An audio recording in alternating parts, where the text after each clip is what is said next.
Alright, here we go. Tonight's video is on solving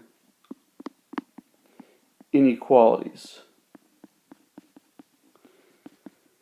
Now, the nice thing about inequalities is they're very, very similar to equations.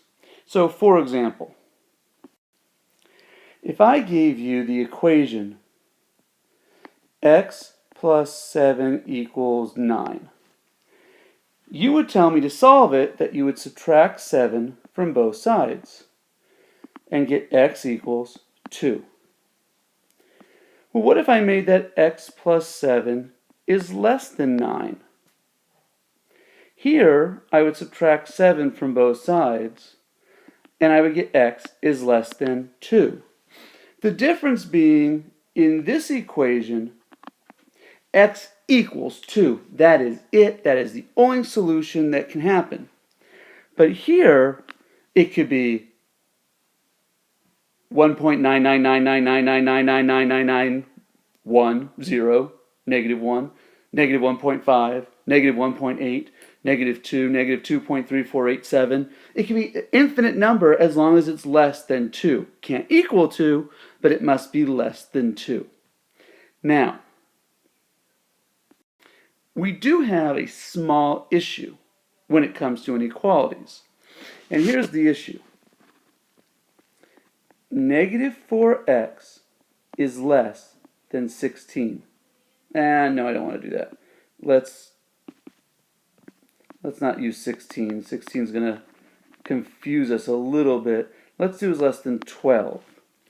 Now, we know that if we were to solve this normally, we would divide both sides by negative 4. So that the negative 4s would cancel out to leave with the x. 12 divided by negative 4 is 3. But here's the problem. If we left this as a less than, think about the possible solutions. Let's pick the easiest solution would be negative 4. Well, let's go negative 5 just for fun. If I put negative 5 back in to test it, negative 4 times negative 5, is that less than 12? Well, negative 4 times negative 5 is 20, which is not less than 12. So we have a problem. It cannot be less than negative 3. So what happens is that when we end up dividing by a negative number, the inequality actually changes direction. It flips around only when we multiply or divide by a negative number. I'm going to show you that in a second. But it flips around. So now if we pick a number greater than negative 3, like negative 2, then I would go negative 4 times negative 2, is that less than 12? Well, that's 8, and that is, of course, less than 12. So my answer would be x is greater than negative 3. All right, let's look at that for a second. Take, for instance, the following. Negative 2, negative 1, 0, 1, and 2. We know that just by given, those are less than each other. Negative 2 is less than negative 1, which is less than 0, which is less than 1, which is less than 2. If I was to take and multiply each one of these numbers, multiply it by 3, for instance, then I would get negative 6, negative 3, 0, 3, and 6. See, nothing changes. Negative 6 is less than negative 3, which is less than 0, which is less than 3, which is less than 6. Nothing's changed. But if I was to now go and multiply this by negative 2, every number I get 12, 6, 0, negative 6, negative 12, all of a sudden the numbers have switched. And so the inequality all of a sudden changes direction. If I was to divide, let's say by 4, if I divide just by 4, positive number, I would get, let's not do 4. 4 would be a bad number to use. Let's divide by 3. If I divide by 3, I would get 4, 2, 0, -2, -4.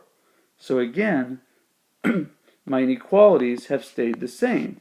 Nothing changed when I divided by a positive number. But if I divide by, say, -2, when I divide by -2, I now get -2, -1, 0, 1, and 2, which shows that the inequalities once again change direction. So, the big thing would be here, and the big rule you need to remember, if you multiply or divide by a negative number, the inequality changes direction. But that's only with inequalities, and it's only if you multiply or divide by a negative number. Matter of fact, tomorrow when you come into class, I want you to state this line to me. If you multiply or divide by a negative number, the inequality changes direction. So when you come in tomorrow, when I say good morning, you'll respond with, if you multiply, or I'll say good afternoon or good morning or whatever, if you multiply or divide by a negative number, the inequality changes direction. And then I'm going to leave you with one little problem. I want you to try this one. -4x plus 3 is greater than or equal to -17. You try that one, you memorize those words to say to me when you walk in, and I will see you at our next class.